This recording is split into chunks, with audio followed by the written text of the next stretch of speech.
नमस्कार, मैं हूं संगीता राय। पूर्वांचल एक्सप्रेस न्यूज के इस वेब पोर्टल में आपका स्वागत है।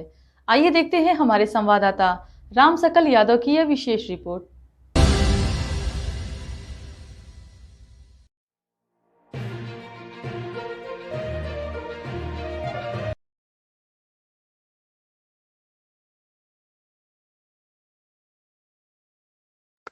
आजमगढ़ सांसद धर्मेंद्र यादव ने बीजेपी सांसद निरहुआ पर निशाना साधते हुए कहा कि वे तो ऐसे बड़ बोले हैं कि ब्रह्मा को भी चुनौती दे देते हैं। ऐसे लोगों को जवाब देना उचित नहीं समझते। उन्होंने कहा कि समाजवादी पार्टी राष्ट्रीय अध्यक्ष के नेतृत्व में जनता की समस्याओं को लेकर संघर्षरत है। 2024 की शुरुआत के बाद 2027 के चुनाव में उत्तर प्रदेश की जनता सरकार की उसकी अत्याचार, भेदभाव और दमनकारी नीतियों को करारा जवाब देगी। आजमगढ़ के सपा सांसद धर्मेंद्र यादव ने कहा कि SIR सरकार का चुनाव जीतने पर हथकंडा है।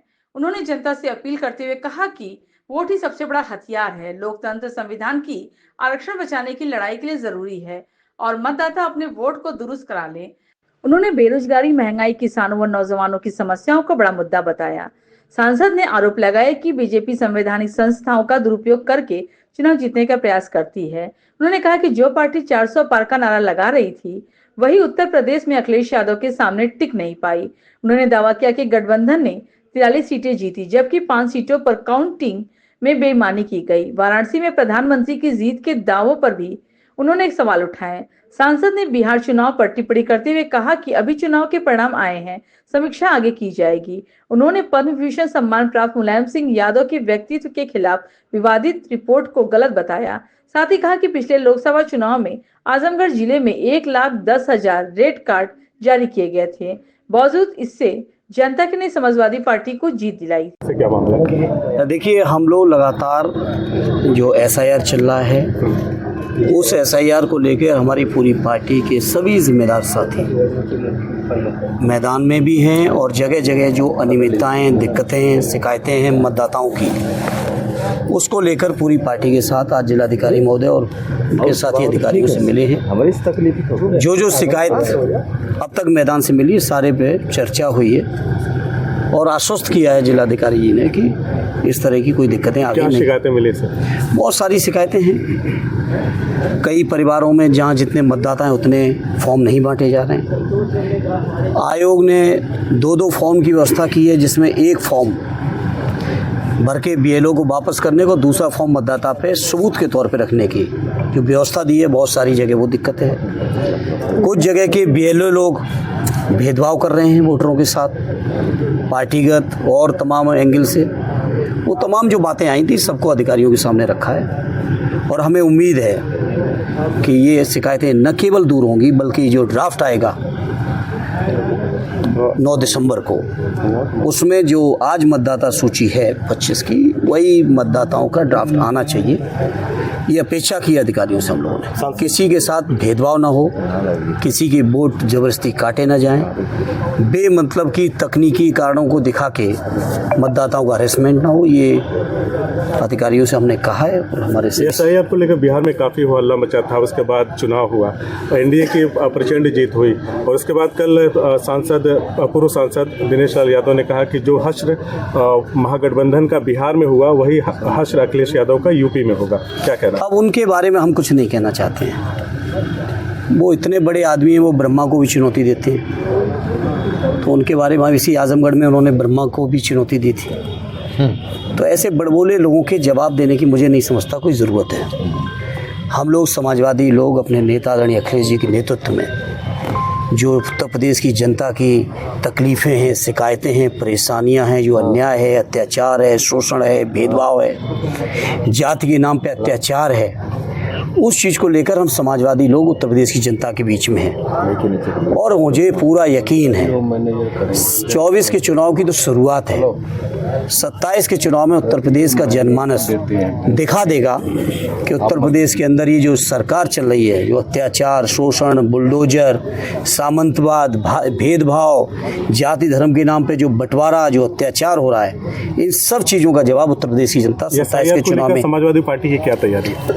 SIR को लेकर समाजवादी पार्टी का एक साथी एक एक कार्यकर्ता मैदान में है और हम लोग भी अपने स्तर से जितना बेहतर हो सकता है उसकी समीक्षा भी कर रहे हैं और कहीं कोई अगर दिक्कत है तो साथियों को सक्रिय भी करने का काम कर रहे हैं। और मुझे पूरी उम्मीद है कि उत्तर प्रदेश का मतदाता, आजमगढ़ का मतदाता स्वयं सक्रिय होके, क्योंकि लोग जानते हैं ये SIR चुनाव जीतने का हथकंडा है।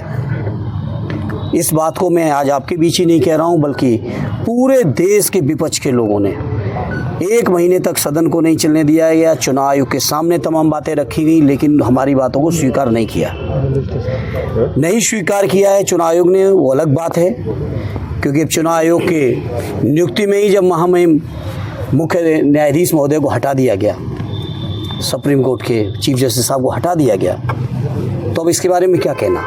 लेकिन जनता जवाब देगी और जनता से मैं यही अपील करूंगा कि अपना एक एक वोट, जिसका भी वोट है या जो लोग 18 साल के हो रहे हैं, सभी लोग अपना वोट दुरुस्त करा लें, क्योंकि लोकतंत्र का सबसे बड़ा कोई हथियार है तो वोट है। और इस हथियार को अपने को तैयार करें आगामी लड़ाई को लड़ने के लिए, लोकतंत्र बचाने के लिए, संविधान बचाने के लिए, आरक्षण बचाने के लिए, गरीबों की सुविधाएं दिलाने के लिए, किसानों, नौजवानों की समस्याओं के समाधान के लिए, बेरोजगारी दूर करने के लिए, महंगाई दूर करने के लिए अगर कोई हथियार है तो वो हथियार वोट है। इसे सभी मतदाताओं से अपील है आपके माध्यम से, जहां तक भी हमारी आवाज़ जाए, वोट चोरी का कि सब काम छोड़ के अपना वोट पहले दुरुस्त करा लें। दिसंबर 9 अखिलेश जी कह रहे थे कि पीडीए प्रहरी तैयार किया जाएगा। हैं प्रहरी तैयार है, नियुक्त हो चुके हैं। नियुक्त हो चुके हैं, वो कोई मीडिया में देने का सवाल नहीं है। सारे हमारे पीडीए प्रभारी जो मतदाता प्रभारी हैं, पीडीए प्रहरी हैं, वो सारे लोग तैनात हैं मैदान में। और जो तैनात है तभी तो उनके माध्यम से फीडबैक मिल रहा है, जिसके आधार पर आज हम लोग बात कर रहे हैं अधिकारियों से। बिहार का जो रिजल्ट आया है, उसकी समीक्षा करते हुए एक बार क्या लग रहा है कि उत्तर प्रदेश में बीजेपी कह रही है कि हम फिर से यूपी में भी उससे ज्यादा सीटों से। देखिए बीजेपी क्या क्या कहती है। बीजेपी की ये बात तो आप लोग सुनते हो कि बीजेपी ने कहा है कि इतना हम यूपी में बनाएंगे। आप बीजेपी की ये बात क्यों नहीं सुन रहे हो कि हर साल 2 करोड़ रोजगार कहाँ हैं? आप बीजेपी की इस बात को क्यों नहीं सुन रहे हो कि उन्होंने कहा था महंगाई कम करेंगे? आप बीजेपी की इस बात को क्यों नहीं सुनने को तैयार हो कि उन्होंने कहा था कि डॉलर के मुकाबले में रुपए की वैल्यू बढ़ाएंगे? इन बातों को आप सुन ही नहीं रहे हो। आप जो बीजेपी के हित की बातें केवल उतनी सुन लेते हो। और ये प्रोपगंडा है बीजेपी का, ये ऐसा प्रोपगंडा बना के बेईमानी अख्तियार करके तमाम संवैधानिक संस्थाओं का दुरुपयोग करके बीजेपी जीतती है। सांसद जी, बीजेपी निष्पक्ष चुनाव में उत्तर प्रदेश के अंदर समाजवादी पार्टी और आदरणीय अखिलेश यादव जी के सामने कहीं नहीं टिकेगी। यही बीजेपी तो कह रही थी कि हम 400 लाएंगे। 400 की वादा किया था, क्या दावा पूरा हुआ? इसी बीजेपी के तमाम नेताओं की आपके निकालिएगा अपने रिकॉर्ड से वीडियोस।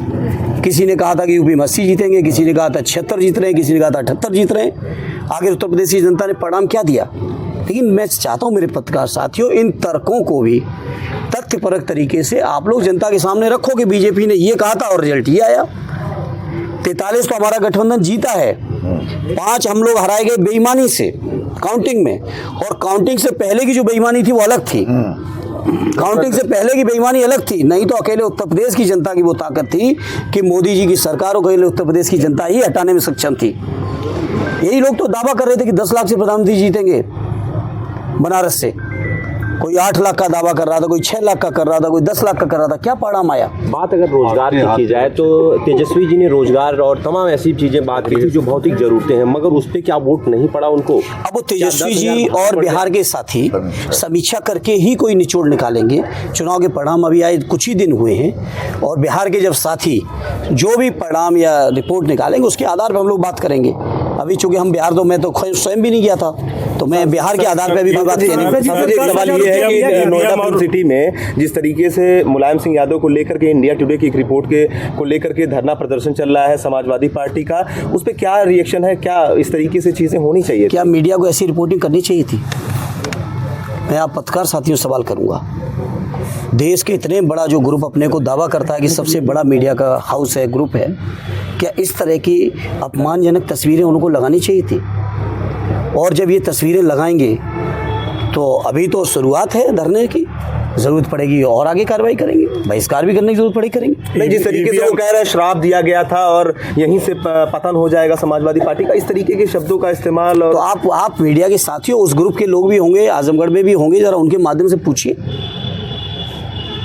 जिस व्यक्तित्व को भारत सरकार ने परम विभूषण का सम्मान दिया, जिस व्यक्तित्व को मैं समझता हूँ उत्तर प्रदेश सहित पूरे देश के लोग गरीबों के मसीहा के तौर पे जानते हो, जिस व्यक्तित्व को नेताजी सुभाष चंद्र बोस जी के बाद नेताजी की उपाधि मिली हो, जिस व्यक्तित्व के मैं समझता हूँ न रहने पे शायद कोई ऐसा वर्ग व्यक्ति समुदाय होगा जिसको कष्ट दुख हो और उन्होंने न सम्मान में उनकी अपनी संवेदनाएं व्यक्त की हों। ऐसे महान व्यक्तित्व के बारे में मीडिया के ग्रुप या उनके कुछ लोग, क्या अधिकार है उनको इस तरह की बातें करने का? और अगर इस तरह की बातें होंगी तो लोकतंत्र में फिर बहुत से रास्ते हैं। 2027 के चुनाव को लेकर ईवीएम और वोट चोरी जैसे मुद्दों पर क्या कहना है? हम लोग सजग हैं। जो आदरणीय राष्ट्रीय अध्यक्ष जी ने पीडीएफ प्रहरी बनाए हैं, वो प्रहरियों के माध्यम से हम लोग कुछ भी गलत नहीं होने देंगे। सत्ता तो हालांकि जानते हो आप सब क्या क्या करना चाहती, क्या क्या की। जिस आजमगढ़ में हम लोग खड़े हैं, इसी आजमगढ़ में आप रिकॉर्ड निकलवा लीजिएगा जिलाधिकारी और कप्तान के दफ्तर से, 1,10,000 लोगों को रेड कार्ड दिए गए थे अभी पार्लियामेंट के चुनाव में। 1,10,000, 10 विधानसभाओं का ये जिला है। ऑन एन एवरेज हर विधानसभा में 11,000 रेड कार्ड इशू हुए थे। बावजूद इसके आजमगढ़ के बहादुर साथियों ने न केवल दोनों सांसद बनाए बल्कि 10 के 10 विधानसभाओं में हम लोगों को जिताने का काम किया है। तो ये जो हथकंडे हैं ना, हथकंडों से हम समाजवादी लोग बहादुरी से पहले भी निपटे और आगे भी निपटेंगे। बंगाल की तैयारी सर अब दीदी कर रहेंगी सक्षम है, ठीक है। बंगाल की चिंता करने की हम लोग जरूरत नहीं पड़ेगी, बहुत सक्षम है वो।